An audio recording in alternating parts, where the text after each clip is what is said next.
Anong mensahe ang kailangang marinig ng mga Taurus sa period na to? Pwedeng nangyayari na itong magiging reading natin, or mangyayari pa lang. Kung hindi man para sa inyo itong magiging reading natin, edi baka para sa someone na malapit sa inyo o sa someone na kakilala nyo mismo. Baka may lumabas na gender mamaya. Gawin nyo na lang energy, masculine at feminine energy. Pwede rin naman na huwag nyo nang pansinin ang gender. Hindi ko masasabi kung anong magiging reading, kung positive ba o negative. Depende sa kung anong mapipick up kong energy. Walang masama kung papanoorin ang sun, moon at rising sign, kasi baka alin man sa mga yan ay mag-resonate na sa sitwasyon nyo.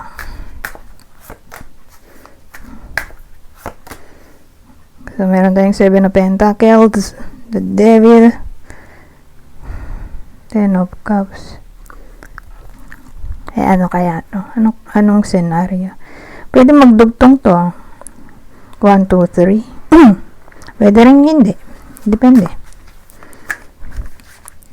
Sabihin ko naman kapag nagdugtong. Pero madalas naman nagdurugtong. Diba itong 7 of Pentacles?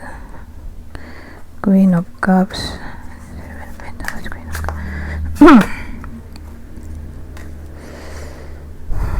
Hangman. 7 of Pentacles sa Hangman. Ito kasi bida natin eh. So, ito yung self-made clue ko. Kunin nyo lang yung clue na sa tingin nyo ay fit sa sitwasyon nyo. So, pwedeng tumama sa inyo yung clue. Or sa person nyo. Pwede rin sa kakilala. Or idol. So, ano ba? Babae. Babaeng tao or lalaki kung introvert.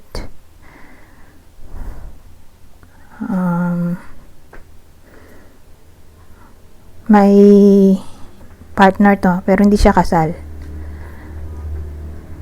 Wala ring anak.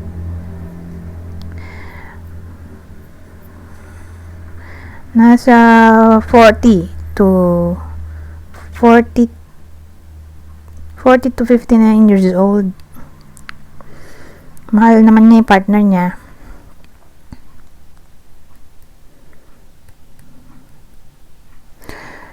Kaya lang parang kulang eh. Kulang sa detalye. 7 of Pentacles tas Hangman. Hangman, no? Teka nga. Ano ba yung 7 of Pentacles?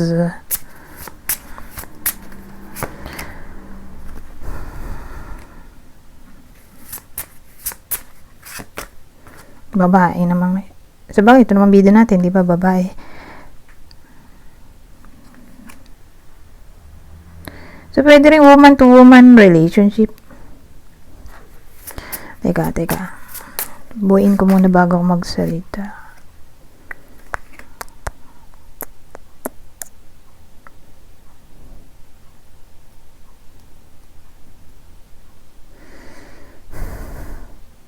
Mais, woman, at house. So, iniisip ko, bida pa to. O ito yung partner niya.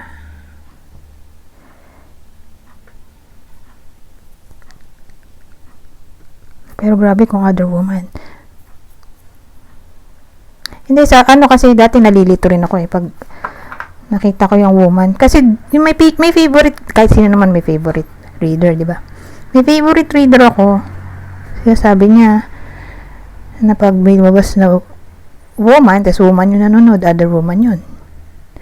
Ngayon, basa ako ng mga guidebook ng Lenormand. May favorite din akong tawag dito, deck. Tapos, yung favorite deck ko, tawag dito, nagustuhan ko rin yung creator. Tapos sabi nung creator, dun sa guidebook niya, na itong lumalabas na tao ay yung mismong yung nanonood or nag-i-inquire. So ngayon, nalito tuloy ako. Ay, susundin ka. Anong teaching? Susundin ka.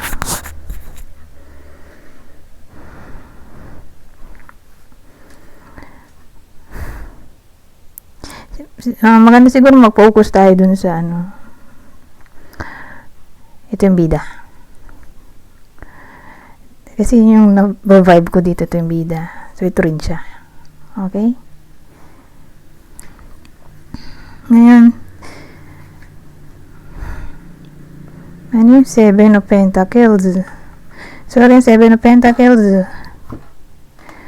kinlarify ng Queen of Cups, Hanged Man, Mice, Woman, at House. Ano kasi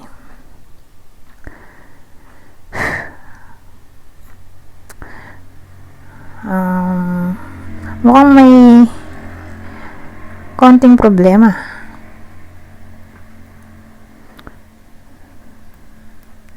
Kasi parang problem to saka to.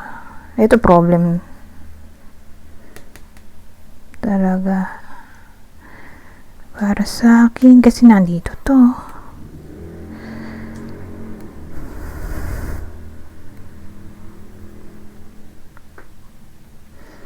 So ngayon niisip ko kung may cheating ba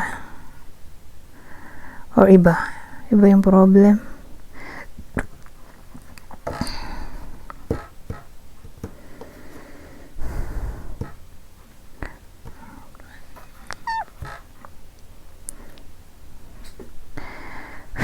So, ang dating sa akin, may nagging. Hindi to cheating, kundi nagging. Nagging na nangyayari. Bungangera yung babae dito. Hindi naman magbubunga nga yan kung wala siyang nakikitang problema. Kaya nga sabi ko kanina, parang ano lang siya, mild dissatisfaction. Unless ang nakita ko ay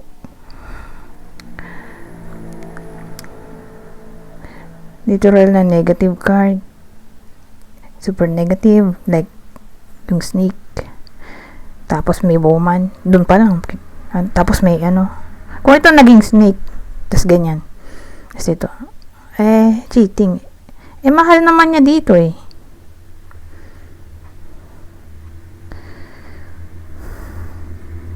so ang dating sa akin, nagbubunga nga siya, hindi dahil ayaw na niya sa partner niya, hindi may gusto siyang bad behavior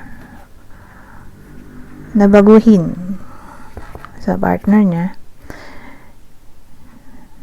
May bahay sila dito, baka nag-live-in sila, wala silang anak, remember, sasama sila dito sa isang bubong. So yun yung description para malaman nyo kung para sa inyo ba yung reading o dun sa kakilala nyo.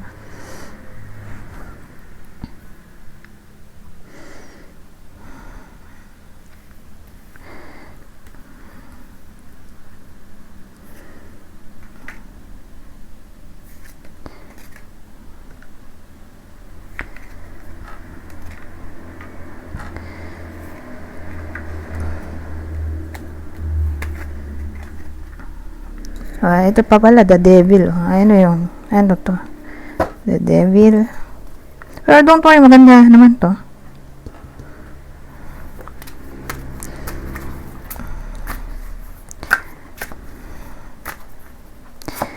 The devil. Five of Swords, Wheel of Fortune. Teka. Ano to?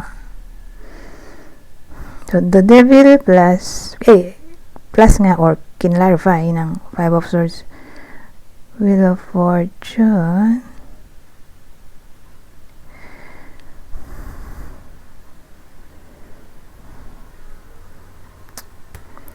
Wheel of Fortune.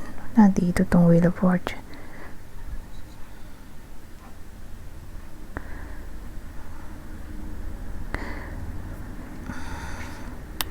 So, ang dating sa akin, may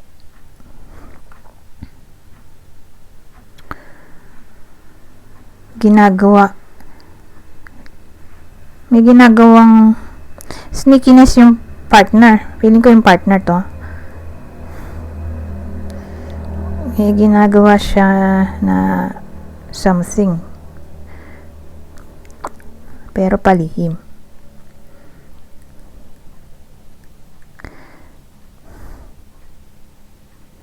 Pero napartneran naman siya ng the world.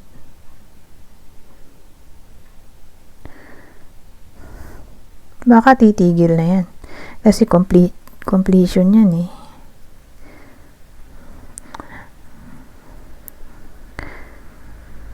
Kasi deception din to.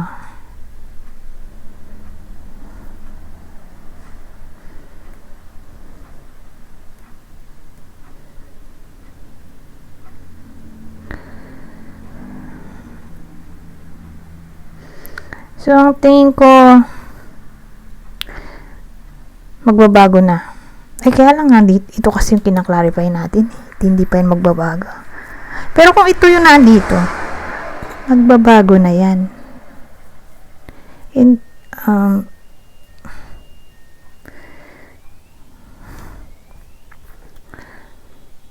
Wheel of Fortune.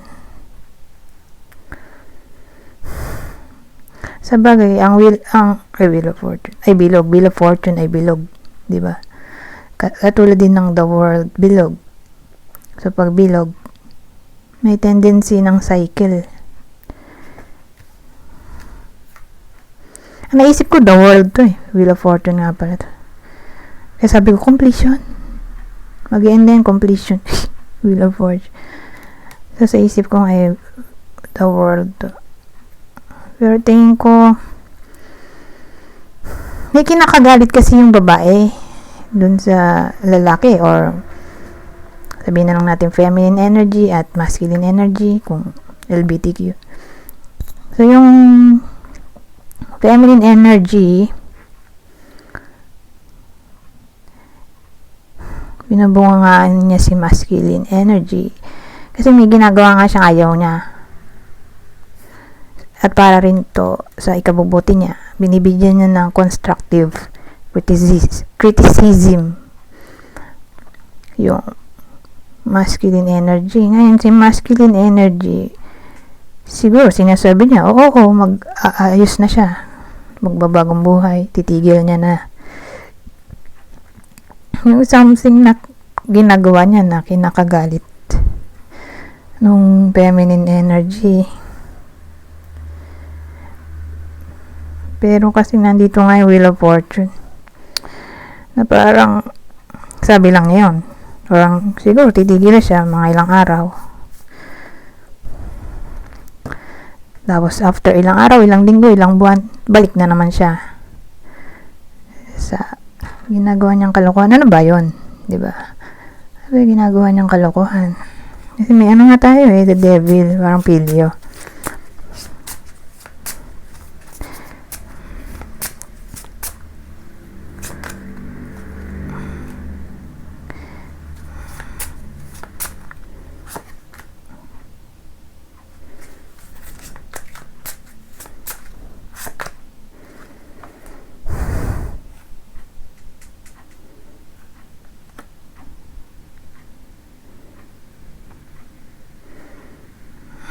Ano yan?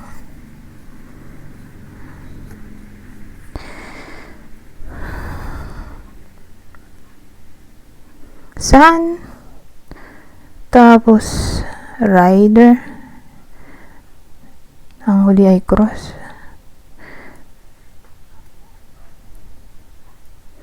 Tingin ko hindi communicative yung partner niya.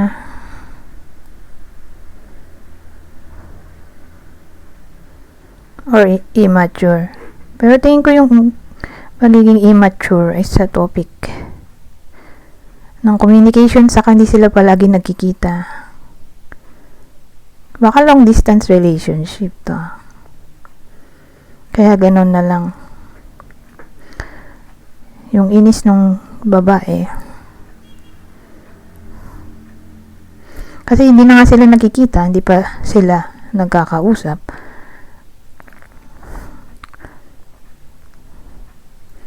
Then, dating sa akin, susad yung bida natin.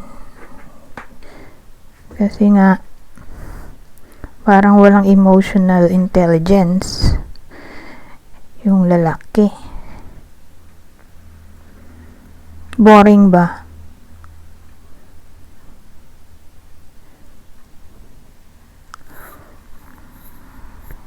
Walang energy. Walang effort. Pero at least wala namang third party. Yun lang. Walang emotional intelligence in a way na hindi nag-e-effort, hindi nagpapakita, walang energy. Tapos hindi pa communicative. Wala naman sinabing barat. Kasi may case din na ganun yung 50-50. Saka hindi nanlilibre. Walang gift. Loyal nga, wala namang gift. Hindi nagbibigay ng pera, walang date. Pwede rin ganoon yung case, pero wala mo sinabing tungkol sa pera yung pinagawayan nila dito more like tungkol sa intimacy. Wala silang sense of feeling close.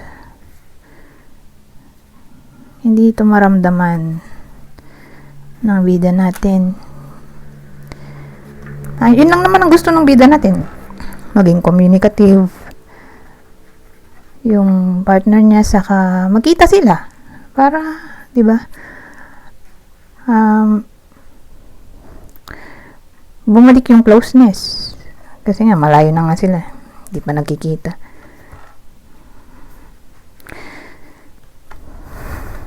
Ngayon, 10 of Cups, di ba? Tingnan natin, ano to? 10 of Cups.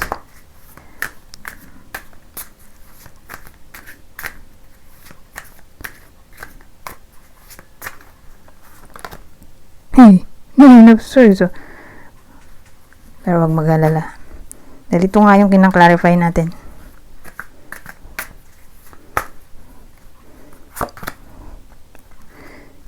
The Lovers.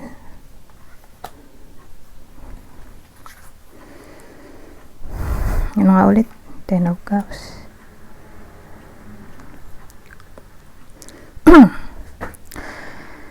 So, ulitin ko. 10 of Cups. Clarify. Ng 9 of Swords at the Lovers.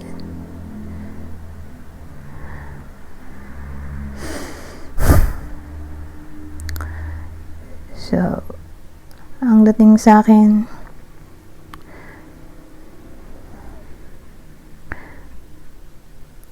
dito kasi, lagi siya nagwo-worry. Yung babae. Hindi siya makatulog. Sakit ulo niya siguro palagi, kakaisip. Puno siya ng grief, fear. Pessimistic na siya dito sa 9 of Swords. Pero since nandito nga to, 10 of Cups. So, ang dating sa akin, may magme-make a choice or magdidesisyon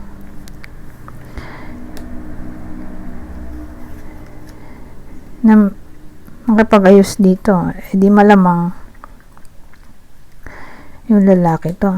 Siya yung gagawa na itong 10 of Cups. Kasi 10 of Cups pwede rin daw siyang wish come true. Pero mas happy yung result nitong 10 of Cups compared dun sa 9 of Cups. In a way na pwede bang ma-share yung happiness mo sa ibang tao. May mga taong magbe-benefit, hindi lang ikaw. Kasi ultimate happiness, ultimate fulfillment.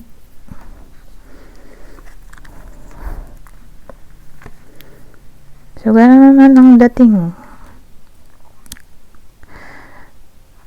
So, in short,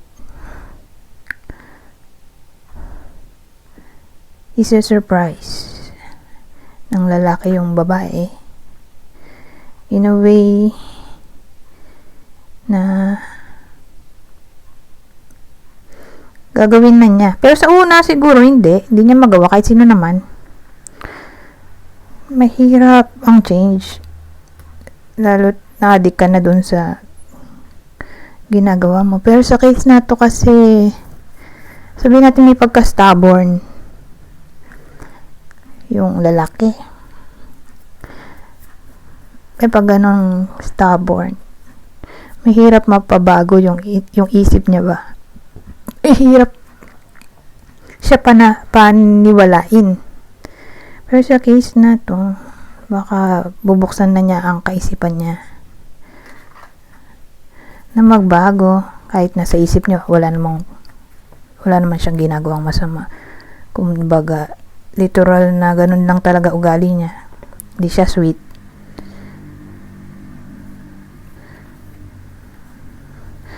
Tingin ko magta-try naman siya magbago dito.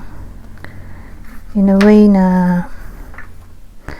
gusto niya makitang maging masaya na yung partner niya. So, ito try niya siguro maging communicative o dalawin yung partner niya ng madalas.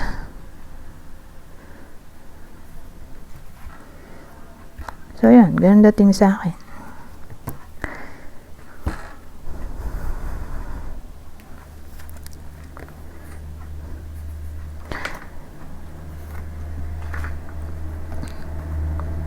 Ngayon,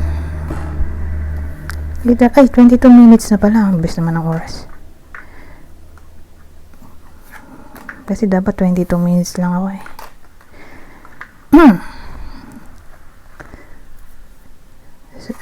Dahil love reading to, maglalagay tayo ng clue.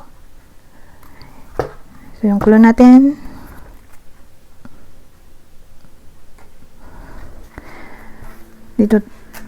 dito natin makukuha yung possible partner ng Taurus sa reading na to. Cancer, Leo, Gemini. Ngayon, kung di man para sa inyo yung reading, di baka para sa someone na malapit sa inyo, kakilala o idol, ito ang possible zodiac sa inyo. Sagittarius, Leo ulit, Aquarius.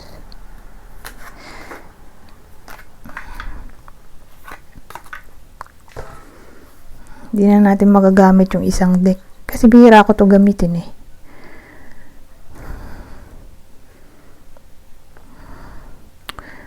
Kasi nga 22 minutes lang tayo. So, dito na lang tayo sa Oracle deck ko. Babasahin ko na lang tong part na to. Kunin nyo lang ang mensahe na sa tingin nyo ay fit sa sitwasyon nyo. General advice at prediction na to sa period na to.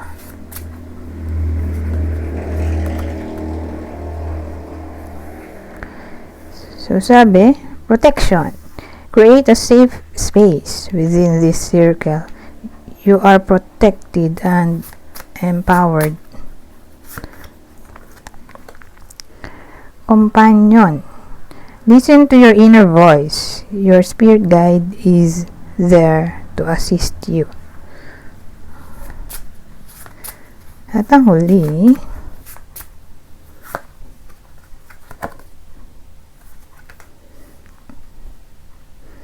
so sabi dito, guidance.